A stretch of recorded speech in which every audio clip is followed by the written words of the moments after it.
আসসালামু আলাইকুম। জবসিকা চ্যানেলের পক্ষ থেকে সবাইকে স্বাগতম। আমরা পড়া শুরু করব বাংলা দ্বিতীয় পত্র টপিক ওয়াইজ। আজকে আমাদের প্রথম পার্ট ভাষা। ভাষা সম্পর্কে জানব। ভাষা ভাষা কি? ভাবের বাহন বা মাধ্যম হচ্ছে ভাষা। পৃথিবীতে এখনো পর্যন্ত ৩,৫০০-এর উপরে ভাষা প্রচলিত আছে। এর মধ্যে শুধুমাত্র বাংলা ভাষায় কথা বলে এমন লোকের সংখ্যা ৩০ কোটি। ক্ষুদ্র ক্ষুদ্র অঞ্চলের ভাষাকে বলা হয় আঞ্চলিক ভাষা, আর আঞ্চলিক ভাষার অপর নাম হচ্ছে উপভাষা। আঞ্চলিক ভাষার অপর নাম উপভাষা। আচ্ছা, যেমন আমরা যদি চিন্তা করি যে বরিশাল অঞ্চলের মানুষদের একটা বরিশাল্লা যে টান আছে, তারপরে সেখান থেকে যদি আমরা একটু যে পুরান ঢাকা অঞ্চলের দিকে যাই, সেখানকার একটা আঞ্চলিক তার টান আছে। রাজশাহীর দিকে যখন যাব আমরা, এক একটা অঞ্চলের এক এক ধরনের যে আঞ্চলিক যে টান বা আঞ্চলিক যে কথাবার্তা আছে, এই আঞ্চলিকতাকেই বলা হয় উপভাষা। পৃথিবীর সব ভাষার রয়েছে উপভাষা। বাংলা ভাষা কোন ভাষার অন্তর্গত? বাংলা ভাষা ইন্দো ইউরোপীয় ভাষাগোষ্ঠীর অন্তর্গত এবং এই বাংলা ভাষার উৎপত্তি হয়েছে বঙ্গ কামরূপী থেকে। যদি বাংলা ভাষার উৎপত্তি কোন ভাষা থেকে কে জিজ্ঞাসা করে, তাহলে সেটি হবে বঙ্গ কামরূপী থেকে, কিন্তু কোন ভাষাগোষ্ঠীর অন্তর্ভুক্ত, সেটি ইন্দো ইউরোপীয় ভাষাগোষ্ঠীর অন্তর্গত। বঙ্গ কামরূপীর দুইটা ভাগ আছে, একটাকে বলা হয় অসমিয়া এবং অন্যটা হচ্ছে বাংলা ভাষা। এই বাংলা ভাষার লেখার বা বলার যে দুইটা রীতি আছে, একটা হচ্ছে কথ্য রীতি আর একটা লেখ্য রীতি। এই কথ্য এবং লেখ্য রীতির আবার দুইটা রূপ আছে, একটা সাধু রীতি আর একটা চলিত রীতি। এখন আমরা দেখব যে সাধু আর চলিত রীতির যে পার্থক্য, সেগুলো কি কি। নির্দিষ্ট এবং অপরিবর্তনীয়, তৎসম শব্দবহুল, সংলাপ এবং বক্তৃতার অনুপযোগী, সর্বনাম এবং ক্রিয়াপদ মেনে চলে এবং গুরুগম্ভীর, এই সবগুলোই হচ্ছে সাধু ভাষার বৈশিষ্ট্য। তাহলে আমরা যেটা বললাম যে সাধু ভাষাতে অনেক বেশি তৎসম শব্দ থাকে। এই সাধু ভাষায় সাধারণত বক্তৃতা বা সংলাপ এগুলো সহজবোধ্য হয় না। এটা প্রায় স্ট্রাকচার, এটা খুব বেশি অপরিবর্তনীয়, নির্দিষ্টভাবে থাকে এবং সাধু ভাষায় যে দুইটা পদ সব সময় নিয়ম মেনে চলে, সেটা হচ্ছে ক্রিয়া এবং সর্বনাম পদ। আচ্ছা, ক্রিয়া এবং সর্বনাম পদ কি? সাধারণত নামের পরিবর্তে অর্থাৎ বিশেষের পরিবর্তে যে শব্দগুলো ব্যবহার করা হয়, সেগুলোকে বলা হয় সর্বনাম পদ এবং কাজের যে রূপ, সেটাকে বলা হয় ক্রিয়া। যেমন তিনি, তাহারা, তাহাদের, এগুলো সর্বনাম এবং করিয়াছেন, করবেন, এই যে শব্দগুলো, সেগুলো হচ্ছে ক্রিয়াপদ। সাধু ভাষা সাধারণত গুরুগম্ভীর হয়ে থাকে।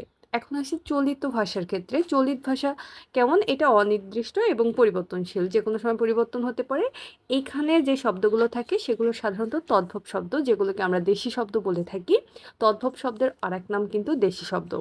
আচ্ছা, তাহলে সাধু ভাষায় থাকে অনেক বেশি তৎসম শব্দ এবং চলিত ভাষায় থাকে তদ্ভব শব্দ।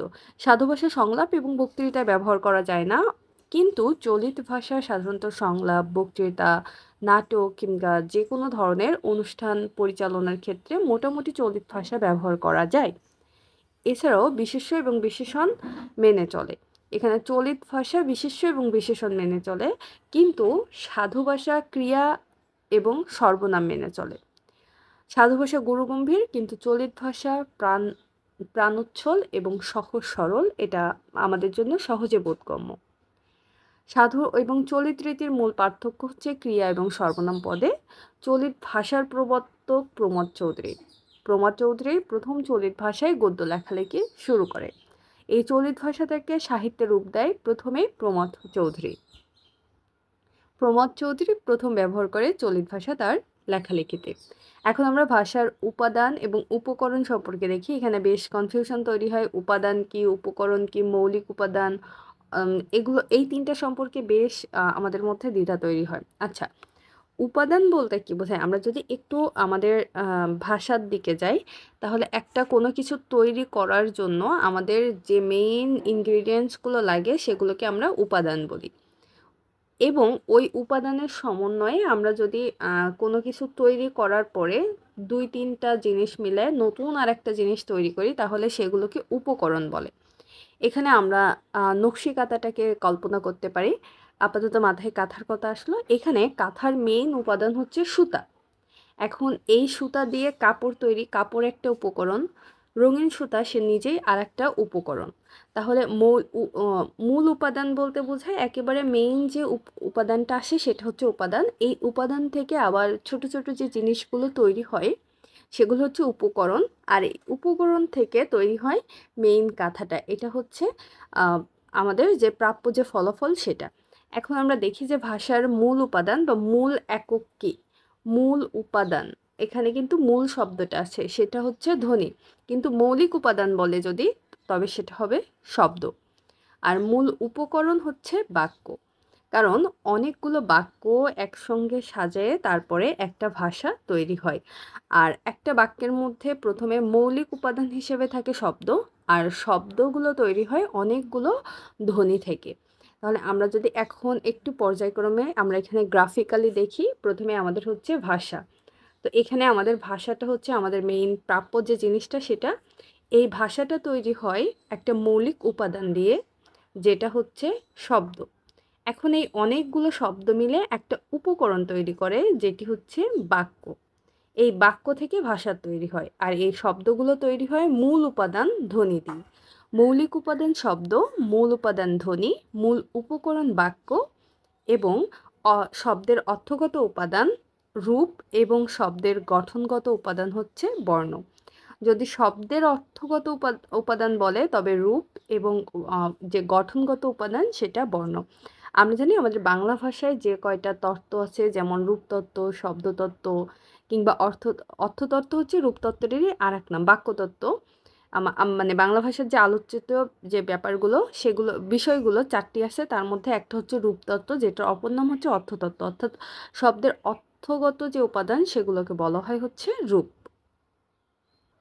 তাহলে আমাদের ভাষা সম্পর্কে সকল পড়াশোনা মোটামুটি শেষ। চলেন আমরা একেবারে খুবই কম সময়ে 1 মিনিট বা 1.5 মিনিটের মধ্যে আমাদের এতটুকু পড়া আমরা আরেকবার রিভিশন দিয়ে দিই। ভাবের বাহন বা মাধ্যম হচ্ছে ভাষা। পৃথিবীতে মোট ভাষা আছে 3000-এর উপরে। পৃথিবীতে বাংলা ভাষায় কথা বলে এমন লোকের সংখ্যা 30 কোটি। ক্ষুদ্র ক্ষুদ্র অঞ্চলের ভাষাকে বলে আঞ্চলিক ভাষা, এবং আঞ্চলিক ভাষার অপর নাম উপভাষা। পৃথিবীর সব ভাষার রয়েছে উপভাষা। বাংলা ভাষার অন্তর্গত ইন্দো ইউরোপীয় ভাষার বাংলা ভাষা ইন্দো ইউরোপীয় ভাষার অন্তর্গত। বাংলা ভাষার উৎপত্তি হয়েছে বঙ্গকামরূপী থেকে। বঙ্গকামরূপীর 2টি ভাগ, একটা অসমিয়া আর একটা হচ্ছে বাংলা। বাংলা ভাষার 2টি রীতি আছে, একটা লেখ্য রীতি আর একটা কথ্য রীতি। আর এই যে লেখ্য আর কথ্য রীতির 2টা রূপ আছে, একটা সাধু এবং আর একটা চলিত। সাধু ভাষা নির্দিষ্ট অপরিবর্তনীয়, তৎসম শব্দবহুল, সংলাপ এবং বক্তৃতা অনুপযোগী, ক্রিয়া এবং সর্বনাম পদ সবসময় নিয়ম মেনে চলে, এবং সাধু ভাষা গুরুগম্ভীর। অপরদিকে চলিত ভাষা অনির্দিষ্ট, পরিবর্তনশীল, তদ্ভব শব্দবহুল, সংলাপ এবং বক্তৃতার উপযোগী, বিশেষ্য ও বিশেষণ মেনে চলে, সহজ সরল। সাধু ও চলিত রীতির মূল পার্থক্য ক্রিয়া এবং সর্বনাম পদে। চলিত ভাষারীতির প্রবর্তক প্রমোদ চৌধুরী। এবং উপাদান এবং উপকরণ যদি আমরা এখানে পার্থক্য ক্লিয়ার করি, ভাষার মূল উপাদান ধ্বনি বা একক হচ্ছে ধ্বনি, কিন্তু মৌলিক উপাদান শব্দ। মূল উপকরণ বললে সেটি বাক্য। শব্দের অর্থগত উপাদান হচ্ছে রূপ, এবং শব্দের গঠনগত উপাদান বর্ণ। আজকের পর্ব এখানেই শেষ। পরবর্তীতে আমরা ভাষার পরে আমাদের পড়াশোনা বাংলা ব্যাকরণ নিয়ে। বাংলা ব্যাকরণ কে, কখন, কোথায়, কে আগে লেখে, কোন ব্যাকরণটা আগে লেখে, তারপরে বাংলা ব্যাকরণের যে নিয়ম কানুন কোথা থেকে প্রথম মুদ্রিত হয়, এগুলো পড়বো আমরা 2 নম্বর ক্লাসে। ধন্যবাদ সবাইকে। আসসালামু আলাইকুম।